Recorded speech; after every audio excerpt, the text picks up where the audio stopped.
The Guardian had not moved in 1,358 years. It stood at the heart of the ruined city of Velra, its towering armored frame locked in place, both hands clasped around a massive spear of crystallized alloy. Its blank obsidian faceplate reflected the broken skyline, and its deep-core reactor still hummed faintly, stubbornly alive across centuries. The alien historians called it the Eternal Watcher. Some cultures worshipped it as a god, others as a warning. It was said the Guardian had been placed here by the Veil, the star-spanning empire that had vanished in fire and silence long before humanity took to the stars. No one had ever been able to reactivate it. That was before a human arrived. Jax Danner was not a scholar, a priest, or a diplomat. He was a mechanic from dockside on Titan, born under grinding gears and cheap welds. His boots crunched the dust of Velra's streets as he studied the enormous figure before him. "Big fella, aren't you?" Jax muttered, pulling a battered toolkit from his shoulder. The alien delegation that had brought him here, an assortment of feathered, scaled, and tentacled beings, watched with a mixture of reverence and dread. They whispered warnings. The Guardian was sacred. To touch it was blasphemy. To tamper with it was suicide. Jax only shrugged. "If it's been standing this long without a tune-up, I guarantee something's jammed. Machines don't like being ignored."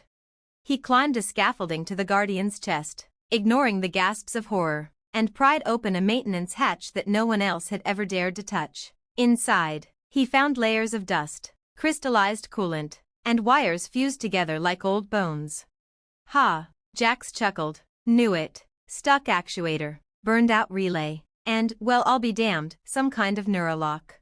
He pulled out a wrench, a soldering torch, and a roll of tape so old it was more adhesive hope than material. The aliens recoiled as sparks flew. For 3 days and nights, Jax worked, muttering insults at the long-dead engineers of the Veil. He bypassed ancient circuits, flushed clogged conduits with improvised solvents, and realigned gyros with a mechanic's intuition that no textbook could match. On the 4th day, the Guardian twitched. The aliens screamed and scattered, but Jax only grinned, wiping grime from his face. "There you go, big guy, stretch it out." The colossal figure shuddered, servos whining as it pulled its spear free of the cracked pavement. Dust avalanched from its shoulders as it turned its head, the obsidian mask angling down toward the human perched on its chest. A deep voice resonated, not through the air, but inside every skull nearby. "Who repairs the Guardian of Velra?" The aliens fell to their knees. Jax only smirked. "Name's Jax, mechanic." For a long, terrible silence, the Guardian loomed. Then, slowly, it knelt, lowering its massive frame until its head bowed to the human. "For 13 centuries I have awaited one who could wake me. The heirs of the Veil have perished. The stars burn with new empires. Tell me, mechanic, do your people command the skies?" Jax glanced at the trembling aliens, then back at the towering war machine. He thought of Earth's messy, brawling history, the wars, the peace treaties, the endless knack for survival. "We don't command the skies," he said finally, "but we keep fixing them whenever they break." The Guardian's obsidian faceplate pulsed once with faint light. "Then humanity shall be my charge. Lead me, and I will defend your kind as I defended the Veil." The aliens stared in awe and terror, realizing that the god machine had chosen. Jax slung his toolkit over his shoulder, smirked up at the towering figure, and muttered, "Well, guess you're coming with me then. Hope you like long shifts and cheap beer." The Guardian rose, its colossal shadow stretching across the ruins of Velra, and for the first time in 1,358 years, it walked again, behind a human mechanic. Would you like me to continue this as a long-form saga, where Jax and the Guardian travel from world to world, changing the balance of power, or keep it as a standalone short story? Got it, let's continue the saga. Here's the next chapter in the story. The Guardian walks again, humanity's mechanic leads, HFY Sci-Fi. The ground trembled as the Guardian followed Jax out of the ruins of Velra. For the aliens who had watched over the silent machine for generations, the sight was heresy and prophecy in one. They whispered in their native tongues, the Eternal Watcher was awake, and it had chosen a soft-skinned human deathworlder, a species barely 5 centuries in space, as its master. Jax didn't care. He just wanted a shower, a hot meal, and maybe a bunk that didn't smell like mold. Listen, big guy, Jax muttered over his shoulder. You can't just stomp around everywhere you go. You'll collapse half the towns you pass through. The Guardian's deep voice resonated in his skull. I am built for war. Subtlety was not a requirement. Yeah, well, you're built like an industrial forklift too, and I can teach a forklift how to tiptoe if I have to. The Guardian tilted its head, considering this strange human logic. Then it nodded. Then I shall tiptoe. The sound it made was more like the thunder of an avalanche. When they reached the alien delegation's camp, panic erupted. Guards scrambled, priests fainted, scholars screamed about sacrilege. Jax, greasy and exhausted, waved them off. Relax, he's with me. The delegation's leader, a feathered scholar named Kelvier, fluffed his plumage in horror. With you? The Eternal Watcher belongs to the ages, not to a single tinkerer. Mechanic, Jax corrected, and last I checked, you lot didn't get him running, did you? So unless you've got another Guardian lying around, this one's riding with me. The Guardian's voice boomed across the camp. The mechanic has mended my chains, his hands carry the authority of the Veil. Through him, I walk. Kelvier fell silent, feathers collapsing flat. The other aliens bowed low. Jax only sighed, muttering, yeah, great, put me on a throne, why don't you? 2 weeks later, Jax regretted every word. The galaxy had noticed. Signals screamed across relay buoys, fleets shifted in silence, and ancient enemies stirred. The Guardian of Velra was not a myth anymore. It was awake, it was armed, and, most dangerously, it was loyal to humanity. Jax found himself sitting in a starship hangar back on Titan, watching engineers swarm over the Guardian like ants over a mountain. Humanity's brass was giddy. The Guardian could stand toe-to-toe with entire fleets. Every major power wanted to know what else Jax could fix. Perfect, let's push the saga forward with the first real test of the Guardian. The Guardian's first trial, War Comes to Humanity, HFY Sci-Fi. The warships arrived without warning. At the edge of Sol System, where Neptune's orbit cast its long shadow, a fleet of black-hulled cruisers unfolded from hyperspace. Their banners bore the crest of the XYRTH Dominion, a reptilian empire that had fought humanity tooth and claw for decades, barely held in check by fragile treaties. Now the treaty was ash. The Dominion's warlord, Scale Lord Hooker, sent a single broadcast across human channels. Surrender the Guardian, or Sol burns. Inside Titan Command, the room went dead silent. Generals whispered, politicians panicked. Humanity's fleet was brave, yes, but not enough. Not against the sheer mass of Dominion firepower arrayed at Neptune. All eyes turned to Jax, who was leaning back in a chair with grease still staining his overalls. He blinked. What? Don't look at me. I fix things. I don't run wars. But above them, standing still as a mountain inside the hangar, the Guardian spoke. Mechanic, give me leave, and I shall answer this challenge. Jax stared up at the towering war machine. You sure you're up for it? You've been asleep a long time. War never sleeps, and neither do I. Hours later, Neptune's blue storms churned beneath the clash of titans. The Dominion fleet spread like a black net across the void, spitting fire and plasma. Human cruisers formed a desperate wall, already buckling under the onslaught. Then the Guardian stepped from the hangar of Titan's defense shipyard. It did not need thrusters. It did not need wings. It strode through the void as though the vacuum itself bent to its will, every footfall shaking space like a drumbeat. Jax, strapped into a cockpit jury-rigged into the Guardian's chest, gripped the controls. They weren't really controls. The machine moved more by thought and instinct, but he needed something to hold on to while the impossible happened. All right, big guy, Jax muttered, show me what you can do. The Dominion fired first. A storm of plasma bolts struck the Guardian's obsidian armor. The machine raised its crystal spear, and the bolts shattered against an invisible field. Energy rolled across its body like ripples on a pond. Then the Guardian struck back. The spear arced with light older than humanity's suns, and when it swept through the void, Dominion cruisers split open like paper toys. Entire wings of ships simply ceased to exist, ripped apart by forces no one alive could name. On the command deck of his flagship, Scale Lord Hooker roared, A relic cannot defeat the Dominion. Focus all fire. They did. It didn't matter. The Guardian moved with terrible grace, swatting battleships aside, deflecting missiles with sweeps of its shield. Every strike was thunder. Every step was doom. And through it all, its voice resonated in Jax's skull. I was the hammer of the Veil. I am the fire of lost empires. And now, I am the sentinel of humanity. When the last Dominion cruiser broke and fled into hyperspace, silence fell over the system. Humanity's fleet, battered, smoking, but alive, stared at the lone figure drifting among the wreckage. The Guardian. Jax slumped in his seat, exhausted. You could have told me you were basically a one-machine apocalypse. You never asked. But victory carried weight. The galaxy now knew, humanity had woken something ancient, something that could burn fleets alone. And in the shadows beyond known space, other powers stirred, some fearful, some vengeful, and some curious. Want me to take the next chapter into a deeper mystery arc, why the Veil built the Guardian and what enemy it was really waiting for, or keep pushing big battles and HFY badassery?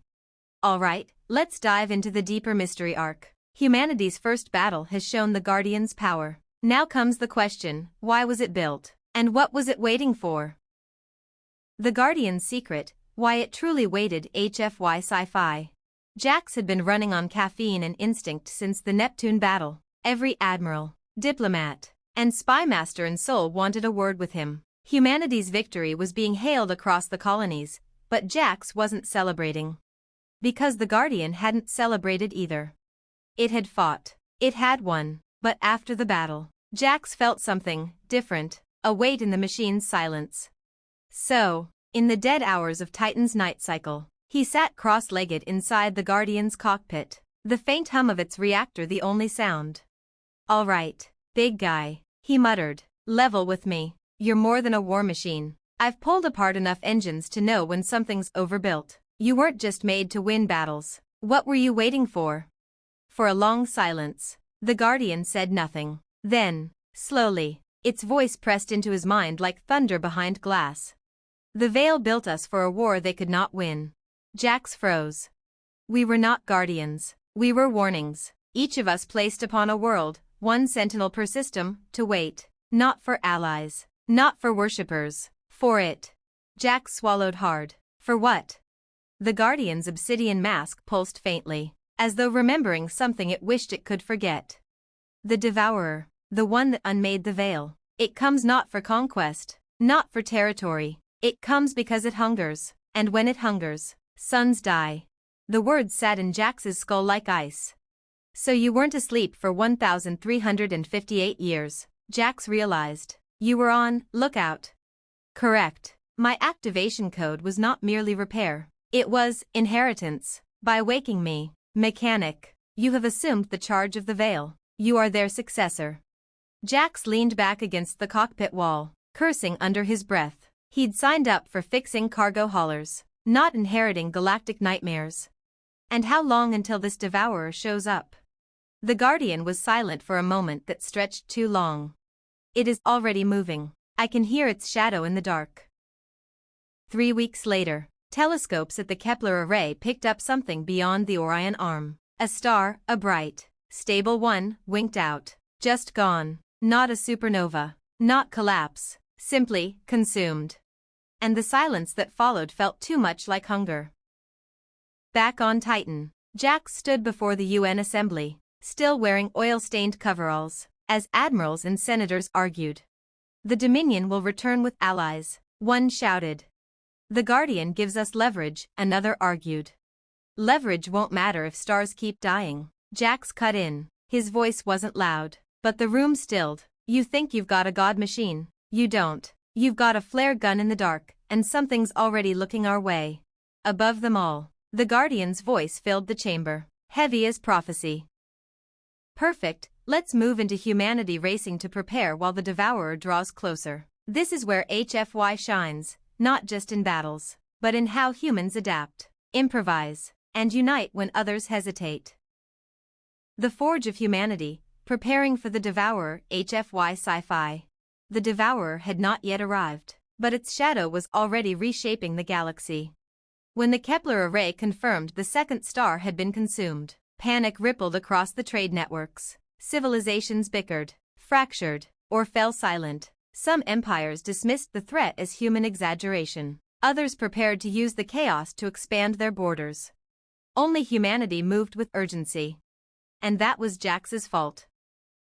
Titan's shipyards were a storm of sparks and steel. Human engineers crawled over wrecked Dominion vessels, stripping them for parts, reverse engineering their plasma drives. The Guardian walked among them like a silent overseer, sometimes extending a single massive finger to point at a failing weld, or whispering forgotten principles of Veil engineering into Jax's mind.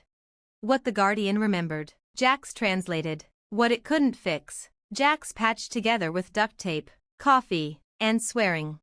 The result wasn't elegance, it wasn't pretty, but humanity had always thrived on ugly miracles. New hybrid warships rolled off the docks, part human grit, part alien design, and stitched together with Guardian insights. Crews nicknamed them Frankenfleets. They weren't invincible, but they were ours. But war machines weren't enough. At the Guardian's urging, Jax was sent as humanity's reluctant envoy to alien councils. He hated every second of it. The feathered scholars of the Uran scoffed at him. The scaled warlords of the Dominion spat in his direction. The crystalline veil shards refused to even acknowledge him. But when Jax slammed his oil-stained hands on their polished tables and said, "You think you're safe? Stars are dying. Whole systems. You either stand with us, or you get eaten alone," some of them listened. Not because of diplomacy, not because of trust, but because humans, loud and stubborn, had woken something ancient that even their nightmares feared. One night, back in Titan's dockside barracks, Jax sat with a flask in his hand, staring at the ceiling. "You know," he muttered to the Guardian, "I'm not cut out for this. I fix engines, replace broken valves, keep rust buckets flying. That's all I ever wanted." The Guardian's voice hummed through the metal walls. "And what is humanity, if not a rust bucket patched and rebuilt through every age?" Jax barked a laugh. "So you're saying my species is basically duct tape with attitude? And yet, duct tape holds the galaxy together." The third star went dark 2 months later. But this time, fleets were ready. Human ships, alien ships, Frankenfleets bristling with scavenged weapons. For the first time in recorded history, humanity wasn't just fighting to survive its own mistakes, it was trying to lead others out of the dark. The Guardian stood at the center of it all, looming over shipyards, armies, and councils alike. Its voice became the drumbeat of a new alliance. The Devourer comes, and when it arrives, it will not find prey, it will find a galaxy forged in defiance. Want the next part to jump into the Devourer finally arriving at the edge of known space, or show a more suspenseful build-up, strange sightings, probing attacks, the first horrifying glimpse of what it really looks like? Alright, time to bring in the first horrifying glimpse of the Devourer. Suspense first, apocalypse later.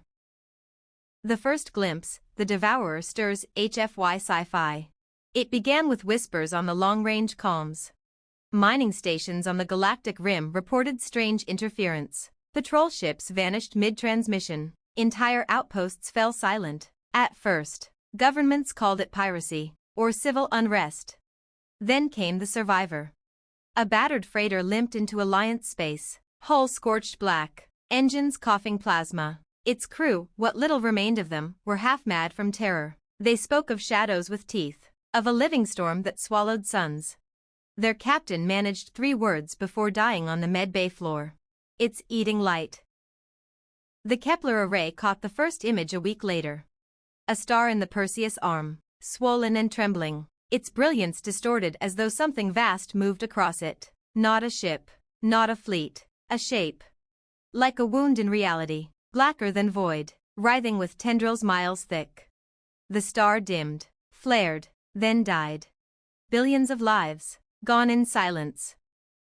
On Titan, the footage was played before the Alliance Council. Entire delegations screamed, fainted, or fled the chamber. Even the Dominion's warlords went pale. But humanity did not break. Because Jax was there. He stood at the edge of the chamber, arms folded, oil-stained coveralls still smelling faintly of burnt plasma. He stared at the projection of that impossible darkness and muttered, "Well, there's your bogeyman." The Guardian, towering behind him, spoke so the entire council shook with its resonance. The Devourer has crossed the threshold. The veil fell in silence because they cowered in their palaces. Humanity will not cower. Humanity will fight. That night, Jax found himself alone again in the Guardian's cockpit. He pressed his hands against the old, alien console. "Be honest with me. Can we even win this?" The Guardian's response came slow, heavy, like the grinding of mountains.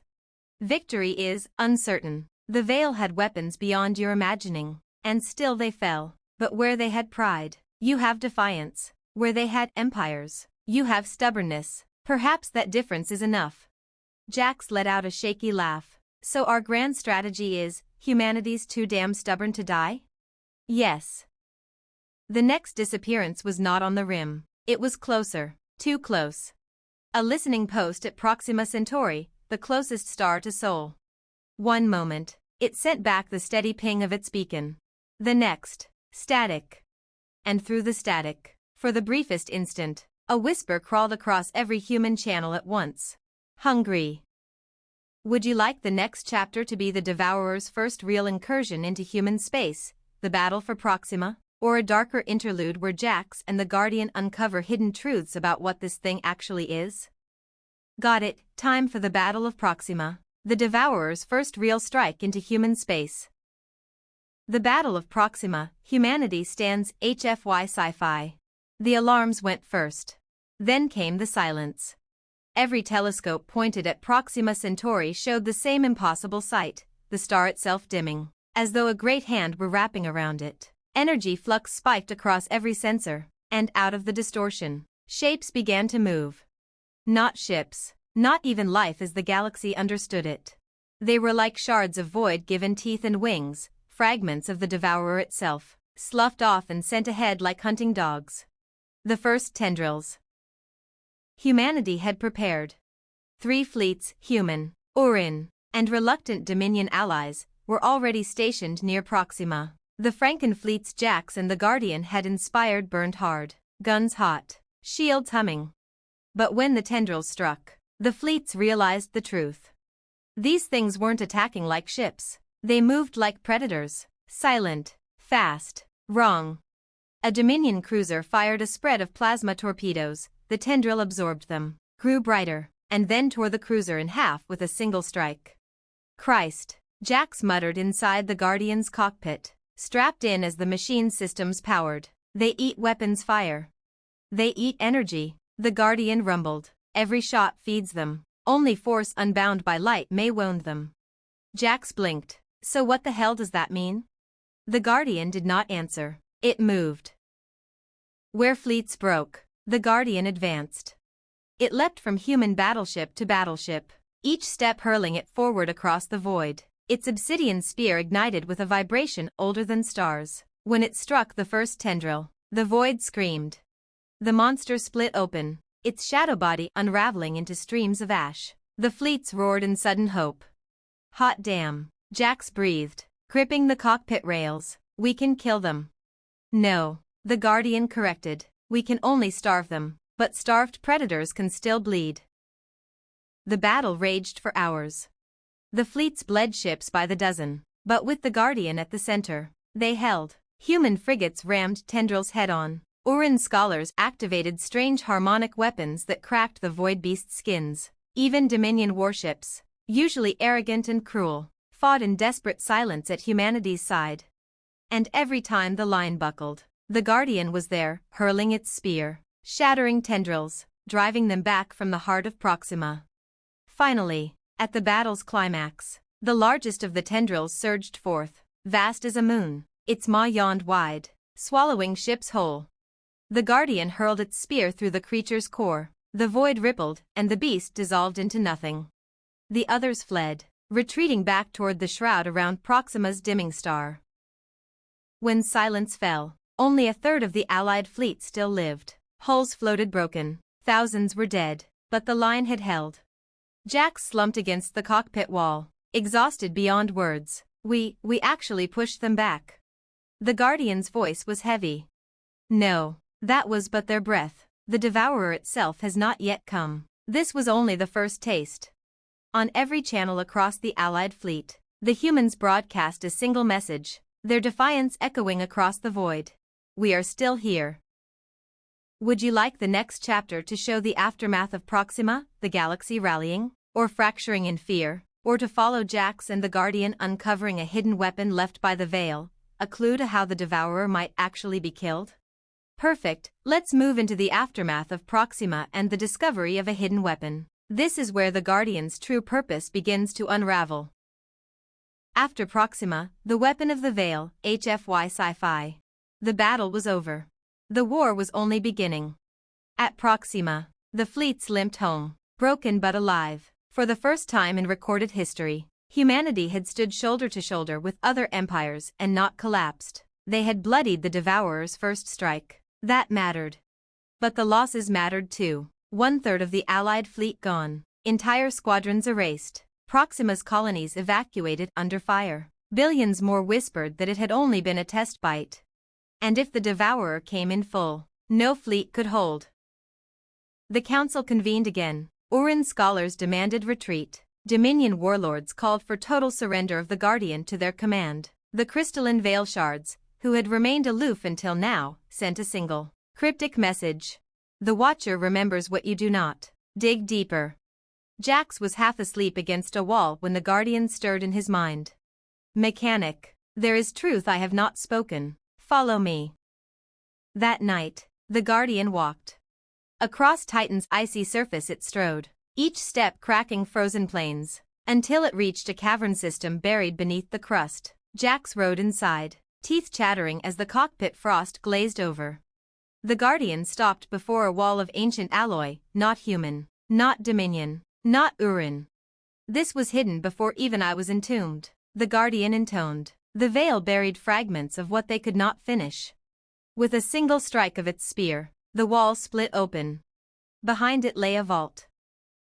Jax stumbled out of the cockpit, lantern in hand. Inside the cavern were machines unlike anything he had ever seen, spheres of crystal wrapped in wires that hummed when he drew near, engines that pulsed with no fuel source, coils of metal folded into impossible geometry.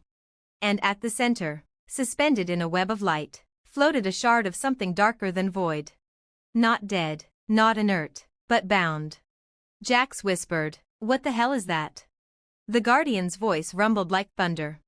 A tooth of the Devourer, broken from it in a war the Veil lost. They could not wield it, they could only bind it. They hoped, one day, a successor might learn to turn hunger against itself. Jax felt cold sweat drip down his back. You're saying this thing is a weapon?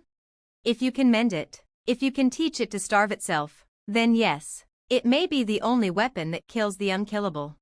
Jax stared at the shard, pulse hammering in his ears. He had rebuilt haulers with duct tape, coaxed engines to life with swearing and prayer. Now the galaxy was asking him to fix this.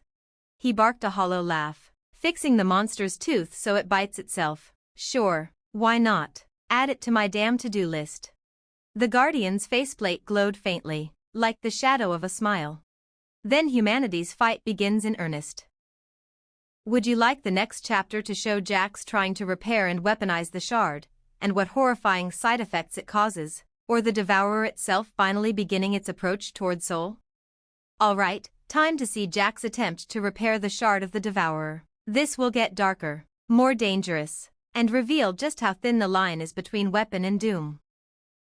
The shard, fixing the unfixable, HFY Sci-Fi. The vault on Titan became Jax's workshop. Not the kind of workshop he liked, no greasy tools, no coffee mugs balanced on engines, no jukebox humming in the corner. This place hummed with alien machinery older than Earth's written history. And at its center, suspended in containment fields maintained by the Guardian itself, floated the shard. It wasn't metal, it wasn't crystal, it wasn't anything Jax's hands understood. It pulsed faintly, like a heartbeat, and whenever he got too close his skin prickled as if his atoms wanted to crawl away from each other. Still, he worked, because that was all he knew how to do. At first, nothing made sense. The shard didn't respond to current. plasma, magnetic fields, or even exotic Uran harmonics. It devoured every attempt like a bottomless pit. But Jax noticed something. When he left a broken circuit near it, something that shouldn't run, sometimes it flickered to life. When he fed it waste energy, static, entropy, the junk of systems, it quivered, faintly restrained. It didn't want strength, it wanted scraps. That's it, Jax muttered, eyes bloodshot, tools shaking in his hands. You don't eat power, you eat leftovers, decay, the stuff the universe throws away. The Guardian's voice hummed approval. You see what the Veil did not. They fed it their brightest weapons. You offer it rust. Weeks passed. Jax built a containment rig out of scavenged Dominion armor, Uran resonance coils, and parts stripped from human coffee machines. He swore they were the best capacitors in the galaxy. The shard began to change. Its edges sharpened. Its pulses grew steady. For the first time, it didn't look like a wound. It looked like a blade. But it came at a cost. The closer Jax worked, the more he felt whispers, not from the Guardian, but from the shard itself, thoughts that weren't his, hunger not his own. At night, he dreamed of stars dimming, of suns breaking apart like rotten fruit, and always a voice, soft and endless. Feed me. One night, Kelvier, the feathered Uran scholar, came to check on him. Mechanic, Kelvier whispered, eyes wide with fear at the shard's glow. This thing should not exist. To touch it is to invite annihilation. You are gambling with all our lives. Jax didn't look up from his welding torch. Yeah, and doing nothing is a sure bet to lose. So unless you've got a better plan, grab a wrench. Kelvier fluffed his feathers in outrage. I am a scholar, not a... Congratulations, Jax cut in. Now you're an apprentice. By the third month, the shard had become a weapon. A spearhead, forged from alloy and bound around the fragment. The Guardian itself held it reverently in both hands, testing the weight. It drinks the void, the Guardian intoned. Striking with this will not feed the devourer, it will steal from it. Jax exhaled, wiping sweat and grime from his face. Good, because I'm about out of duct tape and patience. The Guardian knelt, lowering its massive head until its obsidian mask loomed just above Jax. You have done what the Veil could not. You have given hunger a leash. Mechanic, this may be the only blade in the galaxy that can cut the devourer's flesh. Jax stared at the spearhead, cold dread in his gut. Yeah, he muttered, but every time I worked on it, I felt it watching me, whispering, what if we didn't make a weapon? What if we made a mouth? The shard pulsed faintly in the Guardian's grip, almost as if it was listening. Would you like the next part to follow the devourer itself finally advancing towards Sol, testing humanity's new weapon, or a darker side arc where the shard begins to influence Jax personally? Alright, time to bring the storm closer, the devourer itself finally advancing towards Sol. When the devourer moves, the road to Sol, HFY sci-fi. The galaxy had whispered of it for centuries. The Veil had fallen to it. And now, for the first time in living memory, the devourer itself stirred. It began with gravity. Across observatories, sensors screamed warnings as spacetime rippled like water under a giant's hand. The stars nearest Proxima bent, their light dragged into unnatural arcs. Ships caught in the distortion vanished into silence. Then came the shadow. Not a fleet, not even a shape the mind wanted to recognize. A mass, vast beyond reckoning, crawling through the void with tendrils that wrapped entire planetary orbits. It was less like an enemy arriving and more like the universe itself was unraveling. And its path was clear. Straight towards Sol. On Titan, the Council fractured again. The Dominion roared that humanity had drawn the beast's eye by awakening the Guardian. The Uran shrieked that it was hopeless, better to scatter into the dark. Even humanity's own admirals looked pale, calculating odds too grim to say aloud. In the middle of the chaos, Jax just rubbed his eyes with grease-stained hands. Everyone shut up, he muttered. We've got a weapon, we've got fleets, we've got stubborn idiots who don't know when to quit. That's more than anyone else has ever had against this thing. The Guardian's voice rolled through the chamber like the sound of mountains breaking. The Devourer comes. This is no longer the Veil's war. This is humanity's trial.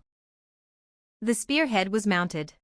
Forged around the shard, stabilized by human engineering, wrapped in Guardian conduits. It was more than a weapon, it was a gamble. Every test made it hum louder, brighter. Every activation carried whispers only Jax could hear. The engineers feared it. The aliens flinched from it, but the Guardian treated it like destiny. Jax, tightening the last bolt on its housing, muttered, "If this thing decides to eat us instead of the Devourer, we're screwed." "That is why you must hold it," the Guardian said. "It obeys the hands that mended it. If you falter, it will turn." Jax stared at his scarred, oil-stained palms. Hands made to fix engines, now holding the only knife in existence sharp enough to cut hunger itself. "Hell of a promotion," he said softly. The Devourer reached the outer markers of Sol 3 weeks later. Neptune's orbit quaked. Its blue storms froze mid-motion as gravity shredded their patterns. Moons screamed apart. The great shadow unfurled, tendrils larger than continents sliding into the system. Humanity's fleets were waiting. So was the Guardian. Jax sat inside the cockpit, every nerve on fire. The spear pulsed in the Guardian's grip, its whispers louder than ever. "Hungry." He gritted his teeth. "Not today. Today you're on our side." "Perfect, let's dive straight into the battle for Sol." Humanity and the Guardian finally meet the Devourer in open war. The battle for Sol, HFY Sci-Fi. The first strike was silence. No thunder, no light. Just ships vanishing from sensors as the Devourer's shadow touched them. Hulls folded like paper, energy bled away into nothing, and crews had time only to scream once before the void ate their voices. But this time, humanity did not scatter.